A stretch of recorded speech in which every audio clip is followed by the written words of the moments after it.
Madam Speaker, I have a few questions for my colleagues.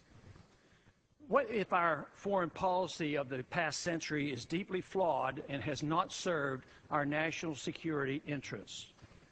What if we wake up one day and realize that the terrorist threat is a predictable consequence of our meddling in the affairs of others and has nothing to do with us being free and prosperous?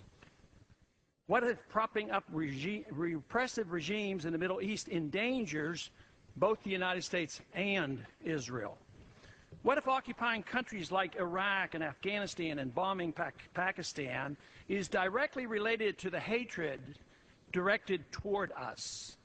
What if someday it dawns on us that losing over 5,000 American military personnel in the Middle East since 9/11 is not a fair trade-off for the loss of nearly 3,000 American citizens, no matter how many Iraqi, Pakistani, and Afghan people are killed or displaced?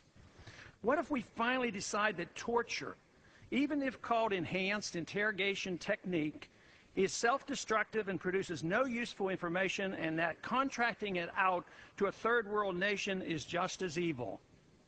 What if it is finally realized that war and military spending is always destructive to the economy? What if all wartime spending is paid for through the deceitful and evil process of inflating and borrowing? What if we finally see that wartime conditions always undermine personal liberty? What if conservatives who preach small government wake up and realize that our interventionist foreign policy provides the greatest incentive to expand the government? What if conservatives understood once again that their only logical position is military intervention and managing an empire throughout the world?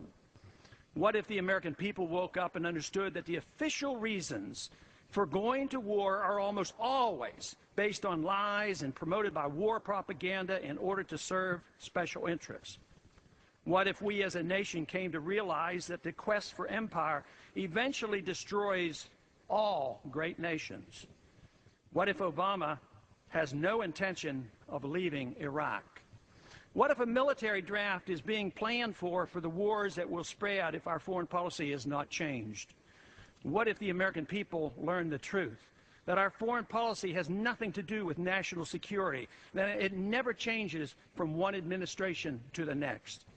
What if war and preparation for war is a racket serving the special interests? What if President Obama is completely wrong about Afghanistan and it turns out worse than Iraq and Vietnam put together? What if Christianity actually teaches peace and not preventive wars of aggression? What if diplomacy is found to be superior to bombs and bribes in protecting America? What happens if my concerns are completely unfounded? Nothing. But what happens if my concerns are justified and ignored? Nothing good. And I yield back the balance of my time.